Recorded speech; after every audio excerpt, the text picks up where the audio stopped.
It's Tuesday, September 2nd.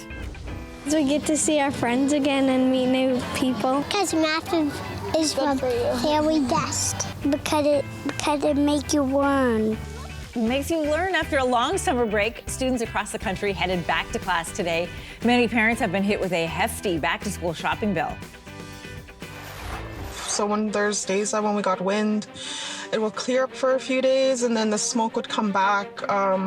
So there's just, it's the level, like the living conditions up north, like with all the smoke has been pretty hard. An out-of-control wildfire in the Northwest Territories is forcing more people from their homes as it threatens the town of Fort Providence.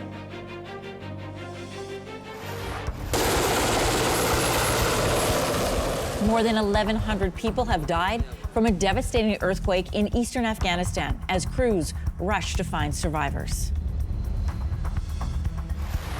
Well, I think that's only normal. You do your job, you hone in on your craft, you stay there, focus on that. If that's what I want to do.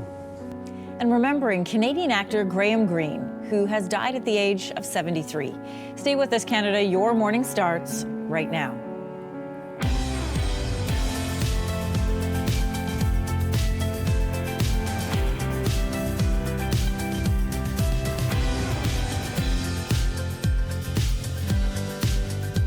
Good morning, Canada. Welcome to Your Morning. I'm Anne-Marie Mediwake. Good morning, everybody. I'm Lindsey Deluce. I'm Kelsey McEwen. Hope your Tuesday is off to a great start. Welcome back, AMK. Thank you. I think it's been a minute. Big week.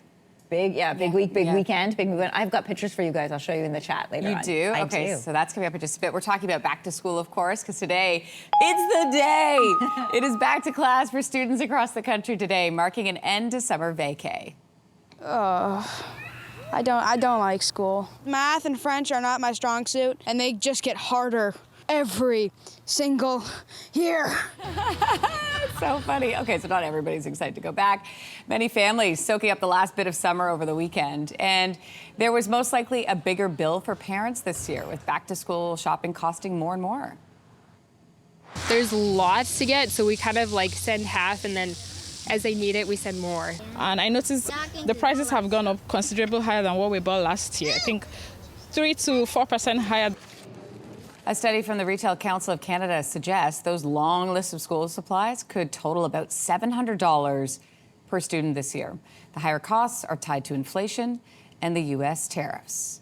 Labor Day is a day where workers march in parades across the country. We're here just standing together in solidarity with each other, showing support for all the other unions across Ottawa and across the country. There's been no shortage of labor unrest this year when you think about it, right? From the recent Air Canada strike to the ongoing Canada Post talks and a possible teacher strike or lockout in Alberta. Union members say their efforts to get their fair share are being undercut by Ottawa's increased use of binding arbitration. Workers this year are also dealing with fallout from U.S. tariffs, the high cost of living, and a pretty tough job market. The start of September also means MPs are gearing up for the return of Parliament. The next 3 months are going to make or break Mark Carney and the Liberals. The Liberals have a long to-do list. They are expected to start announcing which nation-building projects will get the green light. There is the federal budget coming in October as they keep working on a new trade and security deal with the U.S. Prime Minister Mark Carney will also face off against Conservative leader Pierre Poilievre in the House of Commons for the very first time. After sitting out the last session, Poilievre has a seat now in the House, following his win in that Alberta by-election. An out-of-control wildfire is edging toward the town of Fort Providence in the Northwest Territories, prompting the evacuation orders of 2 communities. It's a powerful fire, and so when the smoke allows, there's aerial attacks being done in the community. There's a lot of structural protection work being done, so sprinklers put on top of houses. This fire had already burned through an area larger than the city of Toronto. There are more than 100 wildfires burning across the Northwest Territories. 89 of those are out of control. Turning to Nova Scotia, the Long Lake wildfire remains out of control. Flames have destroyed at least 20 homes. More than 500 properties have been evacuated. And across BC, thousands of lightning strikes have sparked new fires in the province, nearly tripling over the past couple of days to more than 150 fires burning there. While in Newfoundland and Labrador, there's a bit of relief. There's currently only one out-of-control fire burning right now in the province. In other news today, Indigenous leaders from across the country will meet in Winnipeg this week for the Assembly of First Nations annual meeting. I look forward to chiefs having those discussions and to hearing their thoughts, their views. The annual General Assembly will begin tomorrow in Winnipeg, with the major projects law expected to dominate discussions.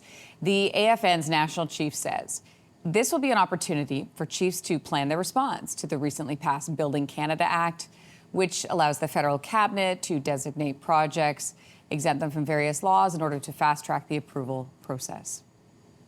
The Red Crescent Society in Afghanistan now says more than 1,100 people have died from Sunday's earthquake.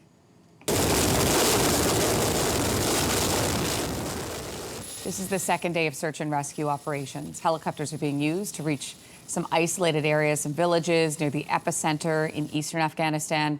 Officials warn the number of deaths will likely rise. There are fears that many people are just trapped under the rubble. The Taliban has reached out for international aid, so countries like the UK, China, and India have answered that call for relief. Prime Minister Mark Carney says Canada is ready to provide support. Global Affairs says it's not aware of any Canadian citizens impacted by the earthquake. And some sad news. Canadian actor Graham Greene has died at the age of 73. Buffalo. Tatanka. Buffalo. Greene is best known for his Oscar-nominated breakthrough role as Kicking Bird in the film Dances with Wolves. Earlier this year, he was given a Performing Arts Award for Lifetime Artistic Achievement by Governor-General Mary Simon. Greene's manager confirmed he died in Stratford following a long illness. So Nestle has fired its CEO just a year into the job. This sudden firing came after an investigation found Laurent Frex didn't disclose a romantic relationship with a staffer. Its board chair called the move a, quote, necessary decision. The former head of Nestle's Nespresso division takes over as the new CEO. Traffic came to a halt on a busy Toronto highway after a dog somehow got loose onto the road. This viewer video, you can see, let me see here. Well, there are people out trying to help, right? That's showing the cars. Oh, there's a dog. Stopped along the Gardiner Expressway. This was yesterday afternoon. Several people got out to help chase the dog. Dog was running back and forth. Police say this happened just before 3 in the afternoon in the eastbound lanes. By the time officers got there, the dog's owners had successfully recovered the dog. No word on how the dog ended up there on the road in the first place. Hey, guess what? Zellers is back in Edmonton. A North Edmonton mall will be the first in Canada to see the revival of the classic Canadian department store. This is the first to fill a former Hudson's Bay space.